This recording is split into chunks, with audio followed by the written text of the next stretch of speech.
The 17th of October 2024 को राष्ट्रीय विज्ञान केंद्र दिल्ली में black diamond unveiling the depths नामक एक स्थायी प्रदर्शनी का उद्घाटन किया गया।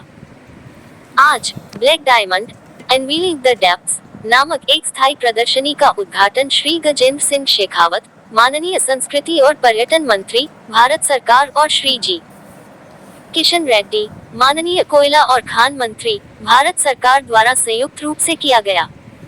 इस अवसर पर भारत सरकार के कोयला और खान राज्य मंत्री श्री सतीश चंद्र दुबे भी उपस्थित थे। गैलरी विकसित करने का मुख्य उद्देश्य कोयले की खोज और निष्कर्षण की प्रक्रिया, उपयोग की जाने वाली तकनीकें, अपनाए जाने वाले सुरक्षा प्रोटोकॉल को प्रदर्शित करना और जटिलताओं, तकनीकों, खनिजों और खनन के मूल्य और वैश्विक ऊर्जा परिदृश्य को आकार देने में कोयले की महत्वपूर्ण भूमिका को समझना और सराहना करना है। साथ ही इस मिथक को दूर करना है कि कोयला खनन एक प्रदूषणकारी गतिविधि है। ये प्रदर्शनी समाज और विशेष रूप से छात्रों में जिज्ञासा, नवाचार और वैज्ञानिक सोच की भावना को बढ़ावा देने में एक लंबा रास्ता तय करेगी और कोयले के बारे में गहरी समझ पैदा करेगी।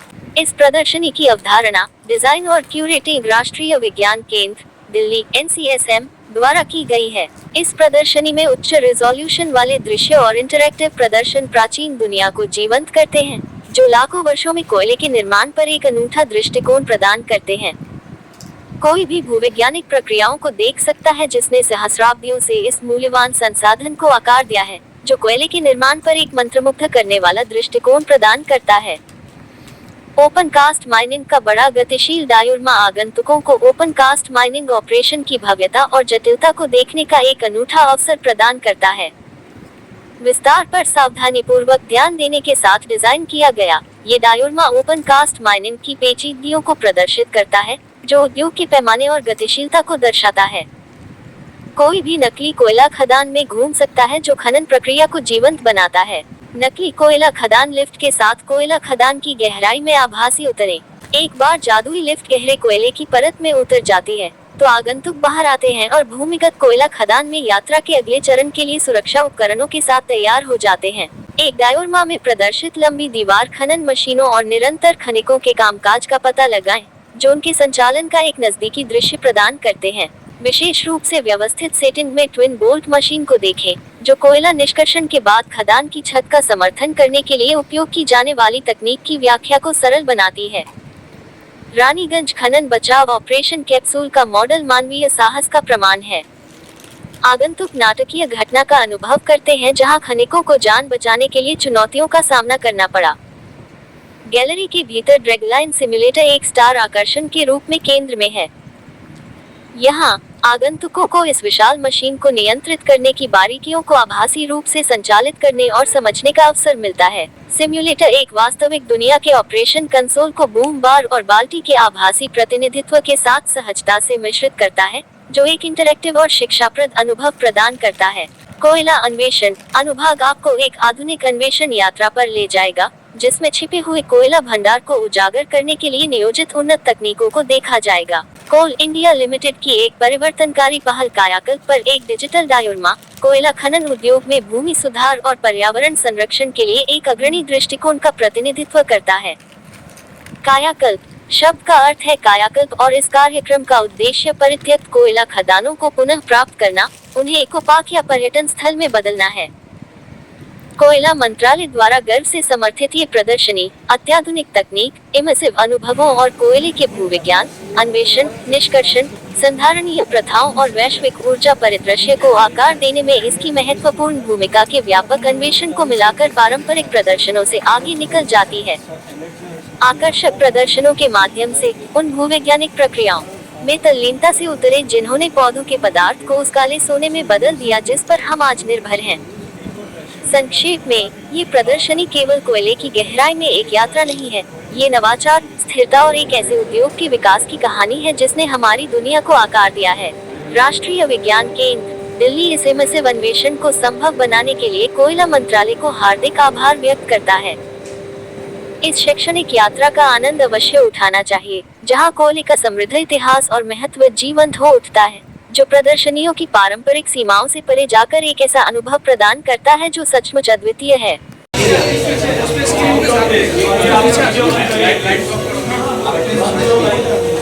हानिकारक ऑडियो के प्रभाव से लेकर पारिस्थितिकी तकीय बहाली तक कोयला निकासी से परे की परिवर्तन यात्रा पर एक नजर।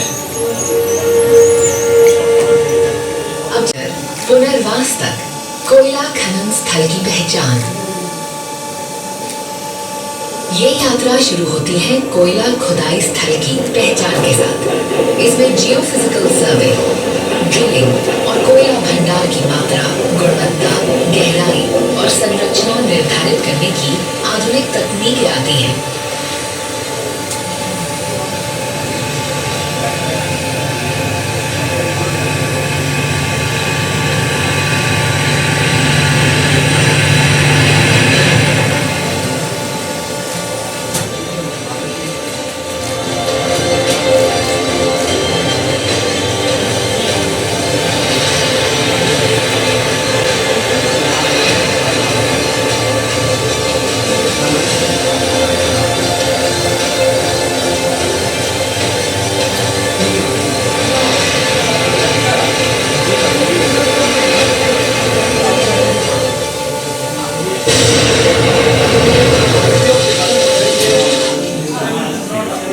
भंडार की पहचान के बाद निकासी के लिए स्थल को तैयार किया जाता है। ओपन कास्ट माइनिंग में ऊपर की मिट्टी या चट्टानी परतें हटाई जाती हैं ताकि निकासी के लिए कोयला दिख सके।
कोयला निकाले जाने के बाद खनन कराने वाले की जिम्मेदारी है कि खुदाई के कारण पड़े प्रभावों के बाद भूमि, जल, वनस्पति और पर्यावरण को उनके मूल रूप में या बेहतर स्थिति में लाया जाए।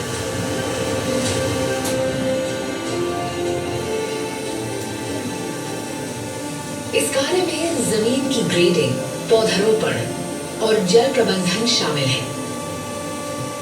कुशल योजना से कभी बंजर रहे खनन स्थल का काया पलट एक संतुलित इकोसिस्टम के रूप में जल निकायों और हरे भरे पौधों से सजे संवरे इको पार्क में हो सकता है, जो समाज के लिए मनोरंजन स्थल भी बन सकते हैं।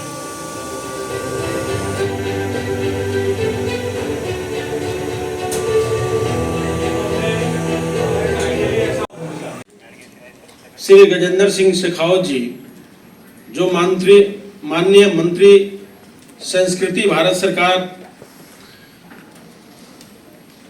यहाँ उपस्थित श्रीमती निरुपमा जी, श्री एडी चौधरी जी, संजय कौल जी, प्रमोद ग्रोवर जी, तमाम पदाधिकारीगण दोनों मंत्रालय के, उपस्थित पत्रकार बंधु, देश के होनहार बच्चे लोग, नौजवान साथी, ऐसा संजोग कभी कभी आता है जब एक मंत्रालय का कार्य दूसरे मंत्रालय के द्वारा इतना सजोकर पेश किया जाता है। मैं आदरणीय मंत्री जी का आभारी और कृतज्ञ हूं। इस साथ ही साथ मैं संस्कृति मंत्रालय के सभी अधिकारियों को हृदय से धन्यवाद करना चाहता हूं। एनसीएस के महानिदेशक का विशेष धन्यवाद, जिनके अगुवाई में एक सुंदर कृति उभरकर सामने आई है।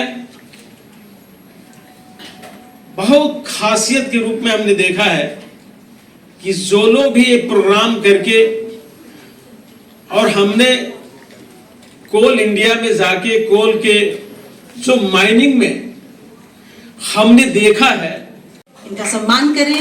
निरंतर आप तालियां बजाते रहेंगे तो कहीं ना कहीं आपका मार्गदर्शन निश्चित भी होगा।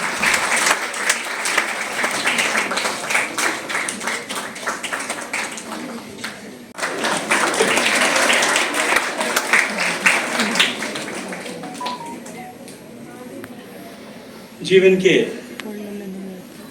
एक अत्यंत महत्वपूर्ण पक्ष, जिसके बिना जीवन की कल्पना नहीं की जा सकती, वो ऊर्जा है, एनर्जी है। एनर्जी के डिफरेंट फॉर्म्स की रिक्वायरमेंट को पूरा करने वाला कोल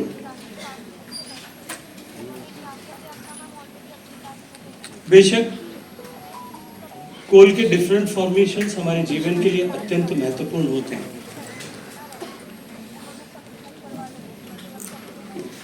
लेकिन निश्चित ही मूल्य की दृष्टिकोण से जब देखा जाता है तो प्रत्यक्ष रूप से रत्नगर्भा भूमि के गर्भ से पैदा हुआ डायमंड जो है उसको सबसे प्रीशियस ऐसा माना गया। वेडिंग रिंग से लेकर के और देवताओं के मुकुट तक सब जगह उसे स्थान मिला।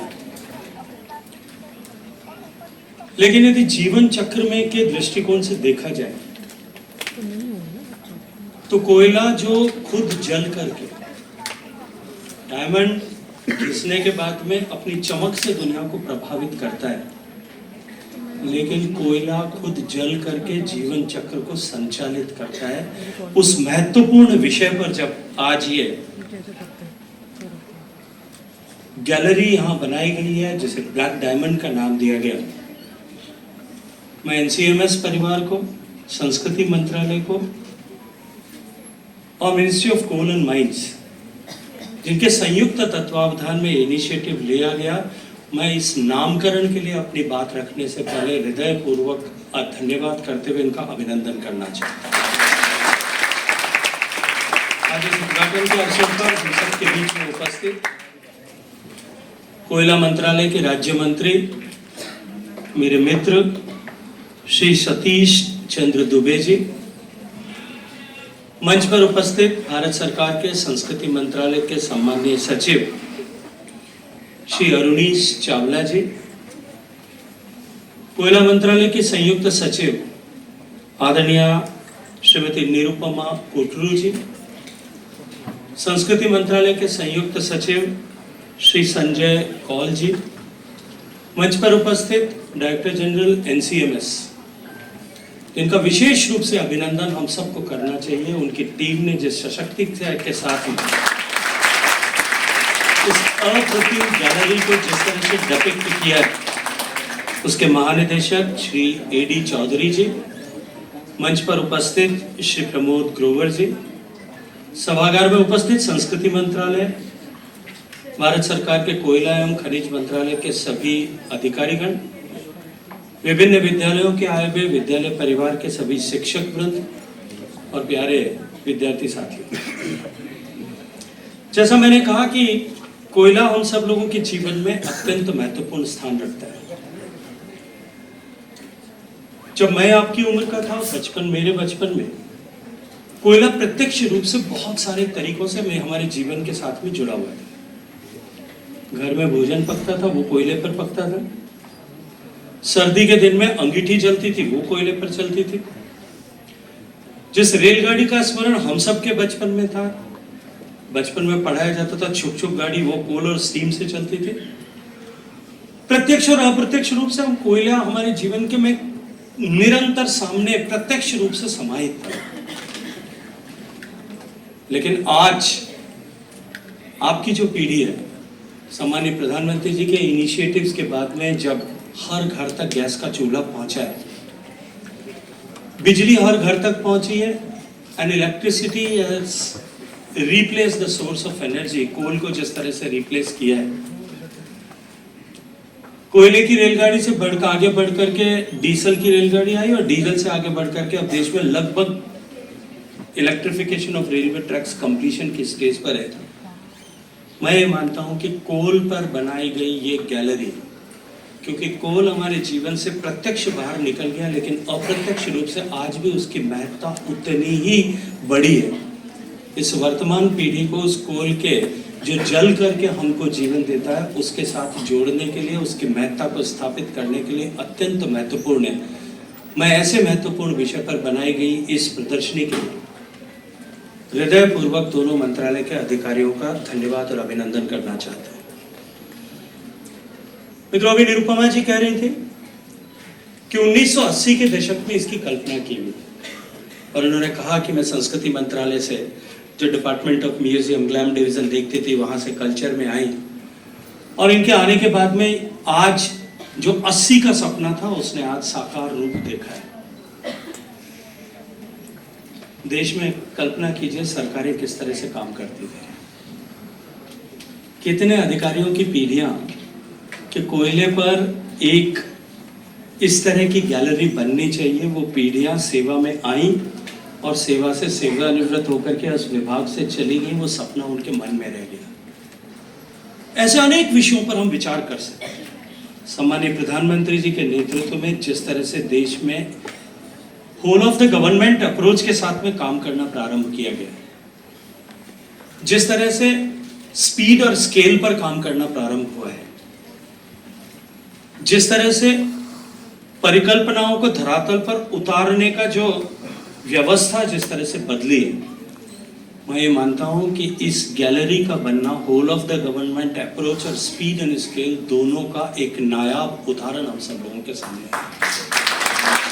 मैं इस अवसर पर आप सबका स्वागत और अभिनंदन करते हुए आज का दिन क्योंकि विशेष महत्वपूर्ण दिन है, एक तरफ आज भगवान बुद्ध का अभिधम्म दिवस है, जब भगवान बुद्ध ने स्वर्ग से वापस लौट करके अपने परिवारजनों को, अपनी माता को और उनके नेतृत्व में काम करने वाले ऐसे धम्म के लोगों को ज्ञान दिया था। आज का दिन निश्चित रूप से और भी महत्वपूर्ण है क्योंकि वो महर्षि वाल्मीकि का जन्म दिवस है, आज मीराबाई का जन्म दिवस है, और इन सब से ऊपर उठ करके आज गुरु पूर्णिमा का दिवस है। यहाँ उपस्थित सभी गुरुओं के सम्मान में नतमस्तक होकर के मैं उनको प्रणाम करता हूँ, उनका अभिनंदन करता हूँ। हमारे शास्त्रों में जैसा मैंने कहा कि धरती को रत्न गर्भा ऐसा कहा गया है, और लिखा गया रत्न गर्भा धरा सुस्मिता श्यामला दिव्य तीर्थास्तथा पर्वता सिंधु, और ये कल्पना की गई कि ये धरती हमें अनेक तरह से समृद्ध करती है। ये रत्न गर्भा धरती हमें अनमोल रत्न और खनिज प्रदान करती है, और यही कारण है कि धीरे धीरे मानव के उद्विकास के साथ में, इवोल्यूशन ऑफ ह्यूमन बीइंग के साथ में, धरती के इन बहुमूल्य रत्नों ने मानव के उद्विकास में बहुत बड़ी भूमिका का सृजन किया है। हमारे लिए गर्व की बात है कि भारत में लोहे और कोयले, इन दोनों के खनिज, इन दोनों के खनन को लेकर के बहुत लंबा इतिहास रहा है। भारत में हजारों वर्षों से इन दोनों के उत्खनन पर काम भी हुआ, और इन दोनों पे उत्खनन पे बहुत प्रगति भी हुई। लेकिन कालांतर में भारत के इतिहास वेत्ताओं ने जब इस विषय पर लिखा डॉक्टर धर्मपाल ने जब अपनी पुस्तक इंडियन हिस्ट्री और इवोल्यूशन ऑफ इंडिया लिखी, तब भी उन्होंने अपने शोध कार्यों में उत्खनन में भारत की, माइनिंग में भारत की जो प्रोग्रेस थी उसके बारे में विस्तार से लिखा है। मित्रों, हम सम्मानीय प्रधानमंत्री जी के नेतृत्व में दुनिया की 5वीं बड़ी अर्थव्यवस्था बने। फ्रेजाइल 5 से लेकर के जब भारत को वो काला पत्थर झारखंड के जो है चासनाला में जो एक्सीडेंट हुआ था, उस एक्सीडेंट को लेकर के वो पिक्चर बनाई गई थी। बाद में रानीगंज हादसे को लेकर के भी रानीगंज मूवी, शायद आई थिंक अक्षय कुमार उसमें जो लीड रोल में थे, वो मूवी बनी। कोयला हमारे जीवन में किस तरह से समाहित था कि संत कबीरदास जी ने उसमें लिखा, लकड़ी जल कोयला भई, कोयला जल भई राख, मैं बावरी ऐसी जली न कोयला भई न राख। लेकिन ये बहुत गहरा अर्थ उनके उस वाक्य में था, उनके इस दोहे में था कि लकड़ी जल करके कोयला भई और कोयला राख बन गया। लेकिन मेरा जीवन इतना निस्सार रहा कि मैं न कोयला बन पाया और न राख बन पाया और जीवन समाप्त हो गया। मित्रों, हम सौभाग्य के उस द्वार पर खड़े हैं जब हम कोयला भी बन सकते हैं और हम अपनी कोयले की बनी हुई अग्नि से प्रदीप्त करके, प्रज्वलित करके इस देश को बदल सकते हैं। हम इस देश के बदलाव के सारथी बनेंगे। इस अपेक्षा के साथ में आप सबको बहुत सारी शुभकामनाएं। भारत माता की